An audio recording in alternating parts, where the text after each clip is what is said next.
پیارے امیر اہل سنت، ہمارے یہاں پنجاب میں یہ نظام رائج ہے کہ جب دلہن کی رخصتی ہوتی ہے تو اس کے سر پر قرآن رکھا جاتا ہے، تو اس میں بتائیے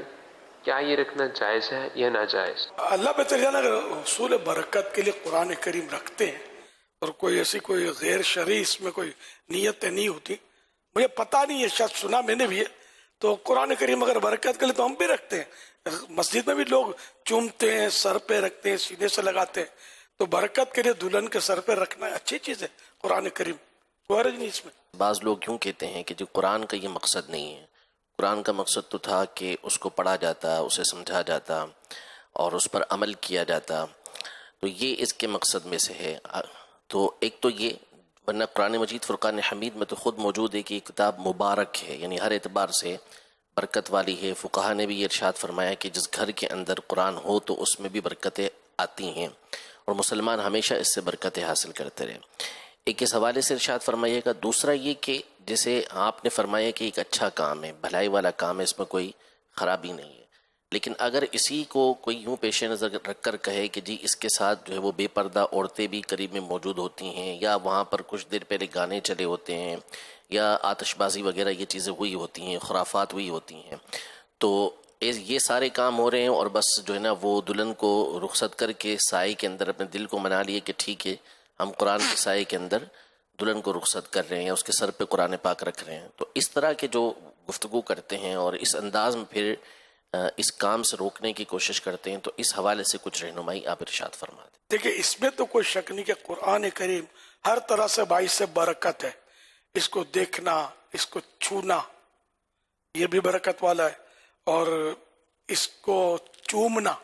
تو حضرت فاروق اعظم وغیرہ رضی اللہ عنہ سے ثابت ہے، صحابہ کرام سے، کہ اس کو چومتے تھے قرآن کریم کو، تو آنکھوں سے کوئی لگائے تو سر پہ رکھے، سینے سے لگائے، تو یہ سب کیا ایک احترام کے انداز ہے جو مسلمانوں میں رائج ہے اور پرانے رائج ہے۔ اب کوئی مزید بھی احترام کا طریقہ نکلتا ہے تو شریعت کے خلاف نہیں ہے، تو روکا اس سے بھی جائے گا نہیں، تو درست ہوگا۔ تو یوں مطلب قرآن کریم میں ہے تو برکت، شفاء للناس، اس میں لوگوں کے لیے شفا ہے، یہ بھی ہے، اور بے شک اس کو پڑھنا بھی چاہیے،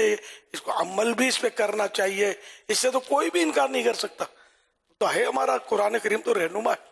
تاہم اگر کوئی چومتا ہے، اب میں سمجھو کہ کوئی پڑھنا نہیں جانتا، ان پڑھ ہے، بیچارہ کوشش کرتا نہیں پڑھ پاتا، تو اب کیا اس کو مجبور کریں گے کہ پہلے پڑھنا سیکھ، پہلے عمل پورا بعمل ہو جائے، اب اٹھا کے سر پہ رکھ، یہ تو نہیں کہا جائے گا ذرا۔ تو اگر کوئی نہیں بھی پڑھنا یا پڑھنا جانتا بھی ہے، نہیں پڑھتا، غفلت کرتا ہے، تب بھی وہ قرآن کریم سے دوسرا جو برکتیں لینے کا انداز ہے، اس سے منع تو نہیں کیا جائے گا، کچھ کوئی بھی نہیں بول سکتا اس کو۔ صحیح العقل جو ہوگا تو کیسے بولے گا کہ اب اس کو چھونا نہیں، میں دیکھنا بھی نہیں تو عمل نہیں کرتا، آنکھیں بند کر لے، قرآن کریم کو دیکھنا بھی تو ثواب کا کام ہے۔ تو یہ مطلب اس میں کوئی شرعن حرج نہیں ہے۔ اب رہا یہ کہ دلہن کو رخصت کرتے وقت قرآن کریم کے سائے میں اس کو رخصت کرنا، تو اس میں بھی ظاہر ہے کہ ایک اچھا ہی کام ہے۔ اب رہا کہ اگر معاذ اللہ وہاں کوئی ڈھول ڈھمک کے بج رہے ہیں، تو یہ تو عام طور پہ مسلمان ایسے موقع پر تو احترام کرتا گیا، اذان بھی ہوتی ہے تو اس طرح کی چیزوں کو بند کر دیتے ہیں۔ تو میں نے تو کہا کہ میرے لیے نئی چیز ہے، میں نے کبھی دیکھا نہیں ہے، لیکن کام اچھا ہی ہے، تو واقعی اس میں اگر کوئی معاذ اللہ میوزک کا سلسلہ ہے، ڈھول بج رہے، تو یہ تو بند کرنا چاہیے، احترام کے لیے بھی، اور یہ ایسا بند کرنا چاہیے کہ ہمیشہ کے لیے بند کرنا چاہیے، کہ تو ہیں گناہ کے کام، چاہے خوشی کے موقع پر آپ ڈھول بجائیں یا غم کے موقع پر، ہے تو گناہ کا کام، یہ تو نہیں ہونا چاہیے۔ اسی طرح بے پردگی یہ تو نہیں ہونی چاہیے، چاہے شادی میں ہو یا موت میت میں ہو، تو جو مطلب وہاں اس وقت گناہ ہو رہے ہوتے ہیں تو وہ تو واقعی اس کی تو مذمت کی جائے گی، لیکن آپ کوئی بے پردہ عورت ہے وہاں بالفرض، کچھ مرد بھی ہیں، تو اب قرآن کریم اگر کسی دلہن کے سر سے گزارا گیا تو اس پر کیا اس کو ناجائز کہیں گے؟ مثال کے طور پر کہ کوئی لوگ اپنے گناہ کے کام میں مشغول ہیں اور آپ نماز پڑھ رہے ہیں، تو کیا مطلب آپ گناہگار ہو جائیں گے؟ مسجد کے پاس ڈھول بجتے ہوئے لوگ گزرتے ہیں، اب مسجد کی دکانیں کرائے کی ہوتی ہیں، میوزک چل رہے ہوتے ہیں، تو اب کیا ایسی حالت میں مسجد میں نماز نہیں پڑھی جائے گی؟